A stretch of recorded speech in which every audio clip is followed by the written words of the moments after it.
আজ বানাবো কলা পাতা দিয়ে ইলিশ পাতুরি। প্রথমে এই মাছটাকে ধুয়ে ভালো করে নুন হলুদ মাখিয়ে নেবো। তারপরে সর্ষে, কাঁচা লঙ্কা, কাঁচা রসুন, পোস্তটা একটু বেশি করে নেবো, দিয়ে ভালো করে ওটা পেস্ট করব। তারপরে এদিকে নারকেল কুড়িয়ে সেটাকে ভালো করে পেস্ট করে একটা কাচের বলে সর্ষে, রসুন, পোস্ত, কাঁচা লঙ্কা পেস্ট দিয়ে দেবো। তারপরে যে নারকেলটা রেখেছিলাম সেটাও পেস্ট করা দিয়ে দেবো। তারপরে পরিমাণ মতন হলুদ, তারপরে পরিমাণ মতন নুন দিয়ে ভালো করে ওটা মিক্সড করব। সাথে একটু কাঁচা সর্ষের তেলও দেবো, ওইটা দিলে টেস্ট আসে। এই মশলাটাকে ভালো করে মিক্সড করতে হবে। মিক্সড করার পরে সামান্য পরিমাণে একটু চিনি দিয়ে দেবে, চিনি দিলে একটা স্বাদ আসে। যাই হোক, এবার কলা পাতাটা ভালো করে ভাপিয়ে নেবে। হ্যাঁ, আমি ভাপিয়ে নিয়েছিলাম। কলা পাতাটা ভাপিয়ে নিয়ে তার মধ্যে সর্ষের তেল দিয়ে একটু মাখিয়ে নেবে।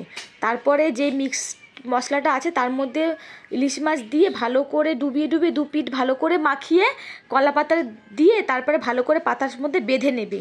আর হ্যাঁ, তোমরা চাইলে টক দই দিতে পারো। তারপর ফ্রাই প্যানটা গরম হলে তার মধ্যে হালকা একটু সর্ষের তেল দিয়ে দিও। অনেকে বেশি তেল দেয়, যারা তেল বেশি খায়। সামান্য তেল দেওয়া মানে আমরা তেল বেশি খাই না। রেডি করা কলা পাতাটা ফ্রাই প্যানে দিয়ে দেবে। তারপরে 10 থেকে 15 মিনিট পর ওটা হালকা করে ভেজে নেবে। এপিট উপিট করে ভালো করে ভাজা হলে দেখবে, বুঝতেই পারবে। তারপর দেখবে ভাজা পুরো কমপ্লিট। গরম গরম ভাতে ইলিশ মাছ ভাপা কলা পাতায় কি টেস্টি! দেখো, দেখলেই তোমার খেতে ইচ্ছা করবে। কার কার পছন্দ হলো কমেন্ট বক্সে জানাবেন। তোমাদের জন্য আমি আরও ভিডিও আনবো। আমি রান্না করতে জানি এমন না, যেইটুখানি জানি তোমাদের সেটাই আমি শেয়ার করব।